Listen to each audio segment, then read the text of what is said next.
ప్రేక్షకులకు నమస్కారం. తెలుగు వెలుగు కార్యక్రమానికి స్వాగతం.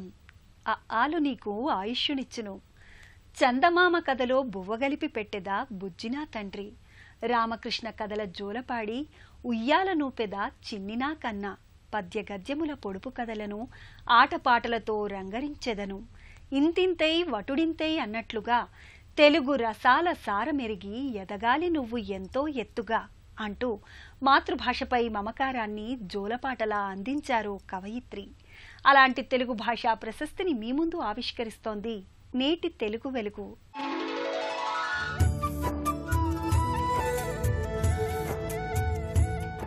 తెలుగు భాషలో తికమకలు ఎన్నో.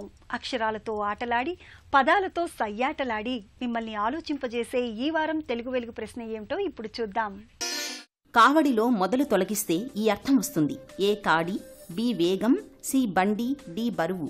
మీ జవాబు టీవీ అని టైప్ చేసి స్పేస్ ఇచ్చి మీ సమాధానం కాడి అయితే ఏ, వేగం అయితే బి, బండి అయితే సి, బరువు అయితే డి అని టైప్ చేసి 56263579కి SMS చేయండి. ప్రశ్న మరోసారి: కావడిలో మొదలు తొలగిస్తే ఈ అర్థం వస్తుంది: ఏ కాడి, బి వేగం, సి బండి, డి బరువు. మీ జవాబు టీవీ అని టైప్ చేసి స్పేస్ ఇచ్చి మీ సమాధానం కాడి అయితే ఏ, వేగం అయితే బి, బండి అయితే సి, బరువు అయితే డి అని టైప్ చేసి 56263579కి SMS చేయండి. భాషకు సంగీతం, చలనచిత్రానికి పాట అలంకారాల్లాంటివి. అలాంటి పాటలు తెలుగు భాషలో కోకొల్లలు. ఇప్పుడు ఓ పాటలోని పదాల వెనుకున్న భావాన్ని తెలుసుకుందాం.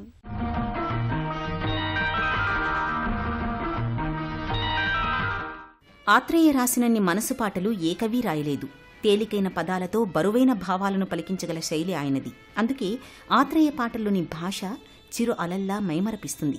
ఇది కథ కాదు చిత్రంలోని ఇటు అటు కాని హృదయముతోటి ఎందుకురా ఈ తొందర నీకు పాట తెలుగు భాషలోని అలతి పదాలతో మనసును అందంగా ఆవిష్కరించిన పాటకు ఓ మంచి ఉదాహరణ. ఇటు అటు కాని హృదయముతోటి ఎందుకురా ఈ తొందర నీకు, అటు ఇటు తానొక ఆట బొమ్మని తెలిసే ఎందుకు వలచేవు, ఒడ్డున పెరిగే గడ్డి పోచవు, ఒడ్డున పెరిగే గడ్డి పోచవు, ఒద్దిక నదితో కోరేవు.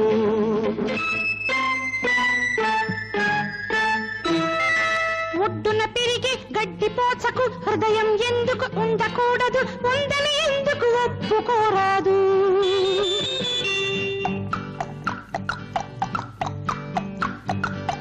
రబ్బరు బొమ్మకు రాగం తెలుసు, ఆట బొమ్మకు ఆశలు తెలుసు, ఇద్దరు ఒక్కటి ఎందుకు కారాదు.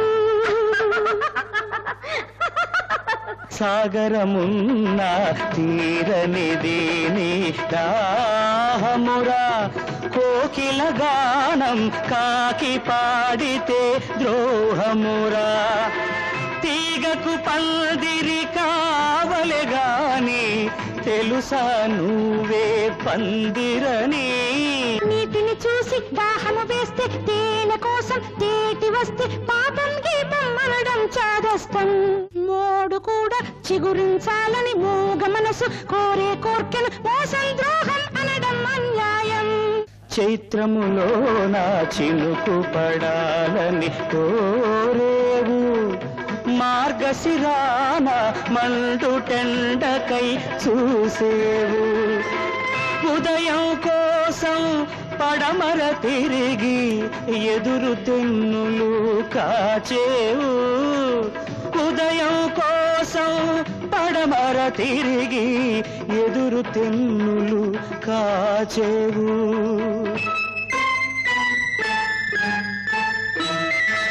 ఎండావాన కలిసొస్తాయి, వెలుగు చీకటి కలిసుంటాయి, జరగని వింతలు ఎన్నో జరిగాయి. పాట పాడిన ముద్దుల బొమ్మ పకపక నవ్వి విందుల కమ్మ, మనసున ఉన్నది చెప్పి నవ్వమ్మా.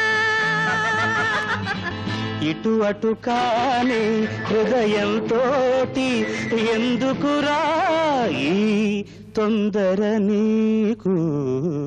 చిత్రంలో నాయకుడు బొమ్మ చెప్తున్నట్లు తనే పెదాలు కదలకుండా మాట్లాడే కళాకారుడు. నాయిక కష్టాలలో ఓ తోడు కోసం ఎదురుచూస్తూ ఉంటుంది. ఆత్రేయ తన ప్రతిభతో ఈ సందర్భాన్ని అద్భుతమైన పాటగా మలిచారు. పాట ప్రారంభంలోనే నాయకుడి మనసును వర్ణిస్తూ ఇటూ అటూ ఆలోచిస్తుందని అన్నారు. సందిగ్ధతను తెలుపుతూ నాయిక ఆటబొమ్మని తెలిసి ఎందుకు వలచేవు అని ప్రశ్నిస్తాడు. ఒడ్డున పెరిగే గడ్డిపోచకు హృదయం ఎందుకు ఉండకూడదు అంటాడు. అలానే చిత్రంలోని కథకు అనుగుణంగా నాయకుణ్ణి రబ్బరు బొమ్మతో పోల్చి రాగం తెలుసు, నాయికను ఆటబొమ్మతో పోల్చి ఆశలు తెలుసు అంటాడు. ఇద్దరూ ఒక్కటి ఎందుకు కారాదు అని నాయకుడిలోని ద్వంద్వ మనసును ప్రశ్నిస్తాడు. సాగరం ఉన్నా దాహం తీరనిది, కోకిల గానం కాకి పాడితే ద్రోహం అనే వాటికి సమాధానంగా తీగకు పందిరి నీవే అని తెలుసా, నీటిని చూసి దాహం వేస్తే తేనె కోసం తుమ్మద వస్తే పాపం అనడం చాదస్తం అని చెప్తాడు. మోడు కూడా చిగురించాలని మూగ మనసు కోరుకుంటుంది, మోసం ద్రోహం అనడం అన్యాయం అంటాడు. చైత్రమాసంలో చినుకు పడాలని, మార్గశిరంలో ఎండ కావాలని ఎదురుచూస్తావు, ప్రేమకు కాలంతో సంబంధం లేదని చెప్తాడు. ఉదయం కోసం పడమర తిరిగి ఎదురుచూడ్డం దండగా అంటాడు. అసలు ఎండావాన కలిసొస్తాయి, వెలుగు చీకటి కలిసే ఉంటాయి, జరగని వింతలు ఎన్నో జరిగాయి అని నాయకుడిలోని నాయికను ప్రేమించే మనసు అతనికి నచ్చ చెప్తాడు. అలాగే నాయికను మనసులో ఉన్నది చెప్పి నవ్వమని అడుగుతాడు. నాయకుడి మనసును గడ్డిపోచ, రబ్బరు బొమ్మ, పందిరితో పోల్చాడు. అలానే నాయికను కథాన్వయం కోసం ఆటబొమ్మ, నది, తీగ, చిగురించాలని ఆశపడే మోడుగా భావించాడు. సాగరమున్న దాహం తీరకపోవడం, ఎండావాన కలిసి రావడం, చీకటి వెలుగు కలిసుండడం వంటి తెలుగు పలుకుబడులను అద్భుతంగా పాటలో వాడారు ఆత్రేయ. అందుకే ఈ పాట మన భాషా గొప్పతనం తెలిపే మణిదీపం. నవరసాల్లో హాస్యాన్ని, భాషలో నుడికారాన్ని, పద్యాల్లో సౌందర్యాన్ని, తెలుగు పలుకుబడుల సొబగుల్ని గుదిగుచ్చి ఆహ్లాదంగా, ఆసక్తిగా అందిస్తాయి చమక్కులు. ఆ చమత్కారాల్లోని స్వభాషను మీరు ఆస్వాదించండి.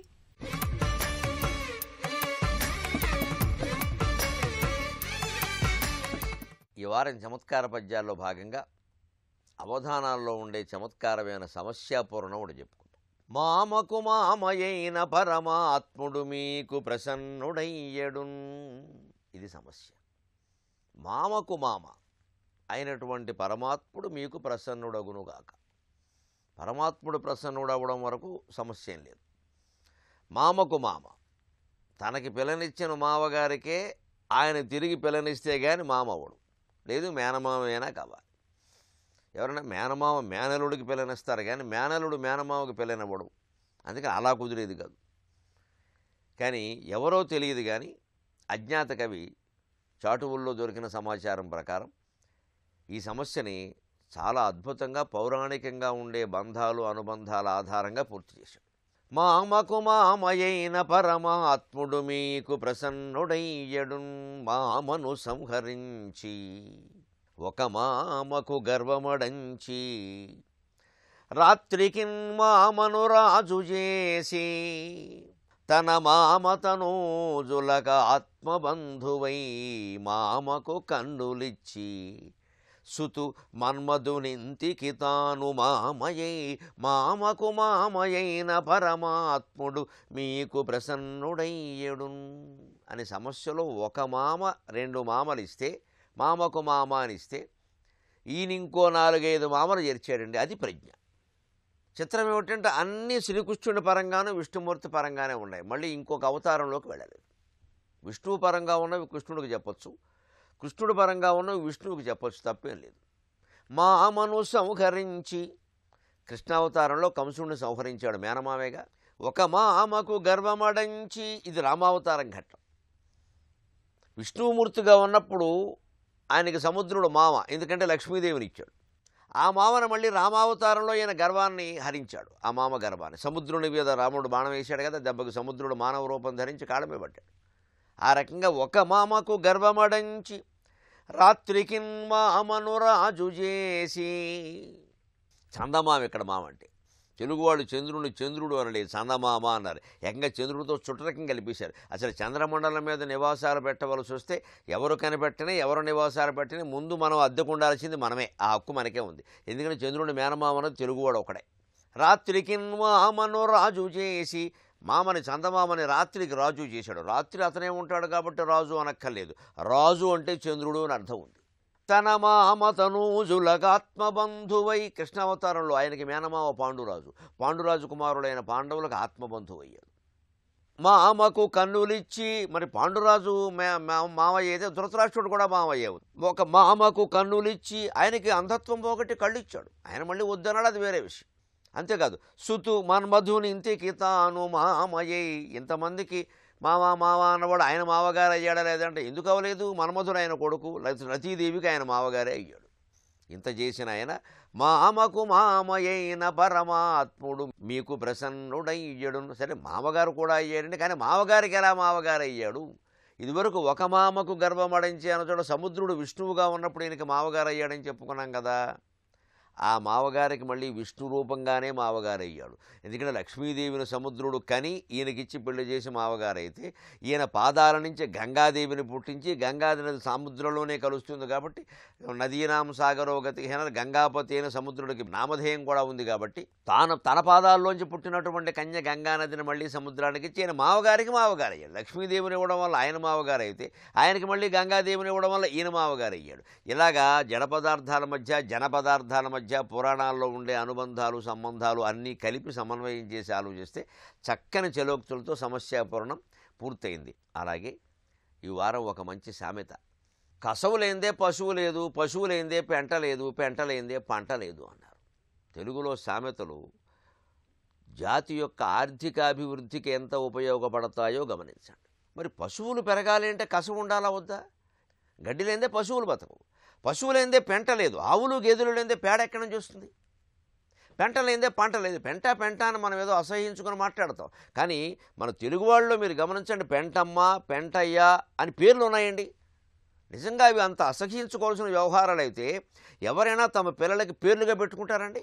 పెంటని తెలుగువాడు ఎంత గౌరవించాడు అంటే దాన్ని ఎరువుగా భావించాడు తప్ప అసహించుకోలేదండి. మన నాగరికత అంత గొప్పది, తెలుగు వాళ్ళ ఆలోచన విధానం అంత గొప్పది. ఆ కసువు లేందే పశువు లేదు, పశువు లేందే పెంట లేదు, పెంట లేందే పంట లేదు. ఎందుకంటే ఏడాదికి ఒకసారి ఈ పెంట గొయ్యలో ఉన్నటువంటి పెంటంతా బళ్ళకెత్తించి మళ్ళీ దాన్ని తీసుకెళ్ళి చేలో శుభ్రంగా జల్లేసేవారు. అదే పంట, పాటి మట్టి ఎరువు ఇంకేం అక్కర్లేదు, హాయిగా రెండో పంట కూడా సిద్ధమైపోయేది.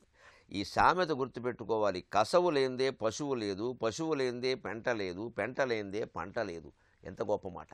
అలాగే ఈ వారం ఒక మంచి జాతీయం, వెంబడలేని సేద్యం అమ్మా అంటారు. వెంబడి లేని సేద్యం వ్యవసాయదారులందరూ గుర్తుపెట్టుకోవాలి. అంటే ఆ సేద్యం ఎలా ఉండాలి? వెంబడి లేని సేద్యం, ఎప్పుడూ వెంటబడుతూ ఉండాలి. సేద్యానికి 2 పూట్ల పొలం వెళ్ళి చూసుకోవాలి. అలాగే చూసుకోవాలి వ్యవసాయాన్ని. కొంచెం దూరంగా ఉన్నా పొద్దున్న సాయంత్రం వెళ్ళాలి, వీలు కాకపోతే పొద్దున్న కానీ సాయంత్రం కానీ ఏదో ఒక పూట వెళ్ళాలి. వృత్తుల మీద ఆధారపడినటువంటి వ్యవస్థ, 10 వృత్తులు ఉండాలి, 10 మంది బతకాలి అనే వ్యవస్థను నాశనం చేసుకోవడం వల్ల ఎన్ని ఇబ్బందులు వచ్చి పడ్డాయి.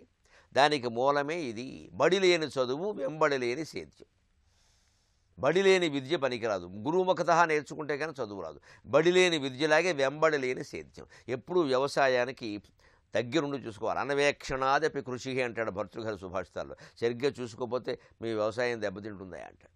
అలాగే వెంబడి లేని సేద్యం, ఎప్పుడు ఏదో పొలం ఎవరికో ఇచ్చేసి 3 నెలలకో 6 నెలలకో వెళ్ళడం, డబ్బులు వసూలు చేసుకోవడం కాదు, రోజు వెళ్ళి చూసుకునే విధంగా ఉండాలి. అది అప్పుడెప్పుడు వెంబడి లేని సేద్యం, అప్పుడు దెబ్బతినకుండా ఉంటుంది. అలాగే ఈ వారం ఒక మంచి చలోక్తి, మంచి హాస్యోక్తులతో కూడిన నవలలో గణపతి నవల చాలా గొప్పది, చిలకమర్తి వారిది. అందులో ఒక మాట ఉంటుంది, గణపతి తండ్రి ఆయన తండ్రి కూడా అలాగే ఉంటారు. గణపతి ఎంత ఇదిగా ఉంటాడో అల్లరి చిల్లరగా, ఇక అంతకంటే ఇదిగా వాళ్ళ నాన్న గంగాధరుడు, అంతకంటే ఇదిగా వాళ్ళ నాన్న పాపయ్య. ఆ పాపయ్య గురించి చెబుతూ చిలకమర్తి వారు చిత్రమైన మాట చెబుతారు. మనవాడు బ్రాహ్మడైనా కూడా ఎప్పుడూ దానాలు చేయడండి, ఆయన చేసే దానాలు రెండే అంటాడు. ఆ 2 ఏమిటంటే, ఒకటి తప్పనిసరి కాబట్టి పిండ ప్రదానం, రెండోది ఎప్పుడైనా మిత్రుడికి పొగచుట్టల దానం, అంతకు మించి ఇంకేం చేయడు అన్నాడు. దానం కాదా అంటే మరి పొగచుట్ట దానం కూడా దానమే. పిండ ప్రదానం నిజానికి దానం కాదు, అది తప్పనిసరి కర్తవ్యం. అందుకే దాన్ని పిండ దానం అనలేదు, పిండ ప్రదానం అన్నారు. ప్రదానము అంటే తప్పనిసరిగా ఇవ్వాలి, దానం వేరు ప్రదానం వేరు. దానం అంటే ఎదుటివాళ్ళ మీద ఏదో జాలితో సానుభూతితో లేనివాళ్ళు కదా అని ఇవ్వడం. ప్రదానం అంటే అది గౌరవంగా ఇవ్వడం, బహుమతి ప్రదానం అంటారు. పాఠశాలలో విద్యార్థులకు బహుమతి ప్రదానం, బహుమతి దానం అనరు. ఈయన ప్రదానం తప్పితే దానం ఏం చేయలేదండి, పిండ ప్రదానం ఒకటే, ఎవరన్నా దానం చేయలేదంటే పిండ ప్రదానంలో దానం ఉందిగా. ఇటువంటి హాస్యోక్తులకి పుట్టినిల్లు గణపతి నవల, మనం అంతా చదివి ఆనందించవలసిన విషయం. కథలంటే చిన్నారులు చెవి కోసుకుంటారు. నీతిని బోధిస్తూ, ఆశ్చర్యాన్ని కలిగిస్తూ, ఆనందాన్ని పంచే కథలు మనకెన్నో ఉన్నాయి. అలాంటి అచ్చమైన తెలుగు కథలకు నేటి చిన్నారులు దూరమవుతున్నారు. అందుకే కథకు నవరసాల్ని జోడించి అబ్బురపరచడానికి మీ ముందుకొస్తున్నారు ప్రముఖ బాల సాహిత్య రచయిత చొక్కాపు వెంకటరమణ.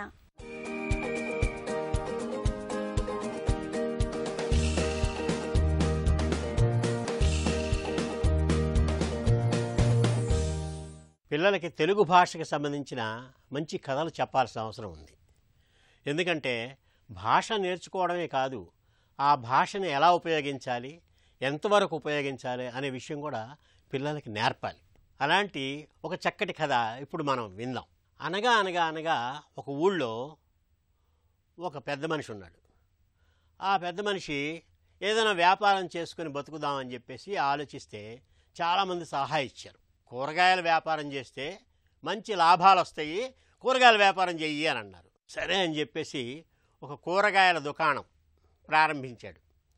ఆ కూరగాయల దుకాణం మరి అక్కడ కూరగాయలు అమ్ముతున్నారని తెలియాలి కదా. అందుకనే అతను ఏం చేశాడంటే ఆ పక్కన గోడ మీద తాజా కూరగాయలు ఇక్కడ అమ్మబడును అని ఆ పెద్ద పెద్ద అక్షరాలతో రాయించాడు. రాయిస్తే ఇంకా కూరగాయల వ్యాపారం మొదలెట్టాడు. జనం రావడం మొదలెట్టారు. అయితే కొన్ని రోజులైన తర్వాత ఒక స్నేహితుడు అక్కడికి వచ్చాడు. ఏమిటయ్యా నువ్వు, నీ వెర్రి కానీ ఇక్కడ తాజా కూరగాయలు కాకపోతే నువ్వు కుళ్ళిపోయినవి పాడైపోయినవి అమ్ముతావా?